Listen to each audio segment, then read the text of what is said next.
जय श्री राम। श्री रामचरितमानस के बालकांड के दोहा नंबर 145 से आगे।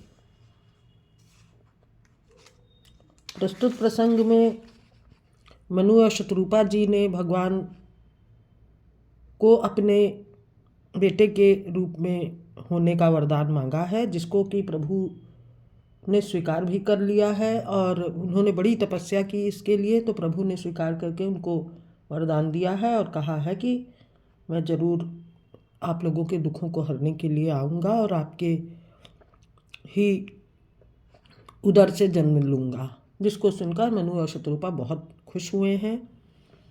यहाँ पर उसी प्रसंग का वर्णन किया जा रहा है। जय श्री राम।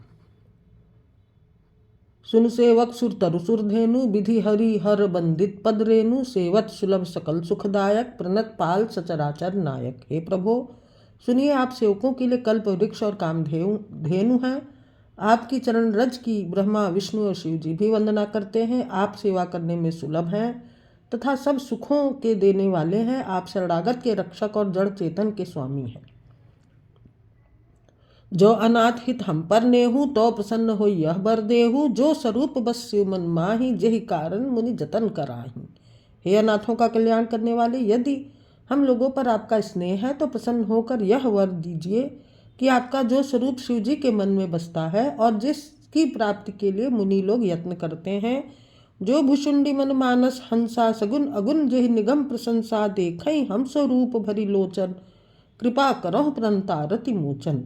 जो काकभुषुंडी के मन रूपी मान सरोवर में विहार करने वाला हंस है, सगुण और निर्गुण कहकर वेद जिसकी प्रशंसा करते हैं, हे शरणागत के दुख मिटाने वाले प्रभो, ऐसी कृपा कीजिए कि हम उसी रूप के नेत्र भर कर देखें। दंपति बचन परम प्रिय लागे, मृदुल विनीत प्रेम रस पागे, भगत बछल प्रभु कृपा निधाना, विश्ववास प्रगटे भगवान। राजा रानी के कोमल विनय युक्त और प्रेम रस से पगे हुए वचन भगवान को बहुत ही प्रिय लगे। भक्त वत्सल कृपा निधान, संपूर्ण विश्व के निवास स्थान या समस्त विश्व में व्यापक सर्वसमर्थ भगवान प्रकट हो गए। दोहा। नील सरोरुह नीलमणि, नील नीरधर श्याम, लाजहि तन शोभा निरखि कोटि कोटि सत्काम। भगवान के नीले कमल, नीलमणि और नीले जलयुक्त मेघ के समान कोमल, प्रकाशमय और सरस श्याम वर्ण चिन्मय शरीर की शोभा देखकर करोड़ों कामदेव भी लजा जाते हैं। शरदमयंक बदन छवि सीवा, चारु कपोल चिबुकदर ग्रीवा, अधर अरुण रद सुंदर नासा, विधुकर निकर विनिंदक हासा। उनका मुख शरद पूर्णिमा के चंद्रमा के समान छवि की सीमा स्वरूप था।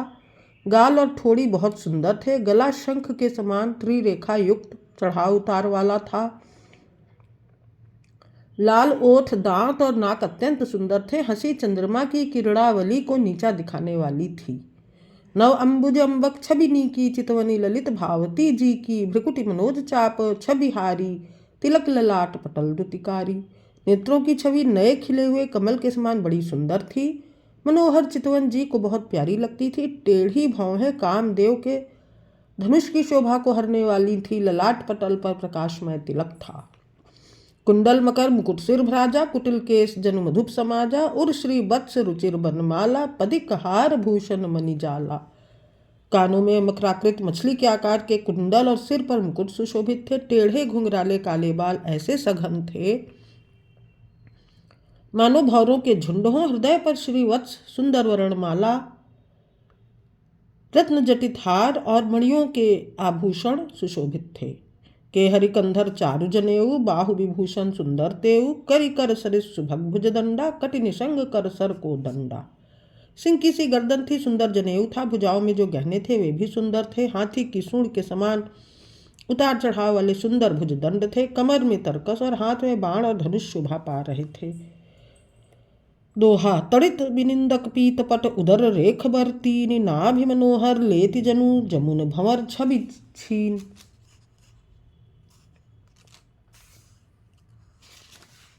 स्वर्ण वर्ण का प्रकाशमय पीताम्बर बिजली की को लजाने वाला था। पेट पर सुंदर 3 रेखाएं त्रिवली थी। नाभि ऐसी मनोहर थी मानो यमुना जी के भंवरों की छवि को छीने लेती हो। पदराजीव बरन नहीं जाई, मुनि मन मधुक बसहि जिन्ह माही बाम भाग शोभति अनुकूला आदि शक्ति छवि निधि जगमूला। जिनमें मुनियों के मन रूपी भौरे बसते हैं, भगवान के उन चरण कमलों का तो वर्णन ही नहीं किया जा सकता।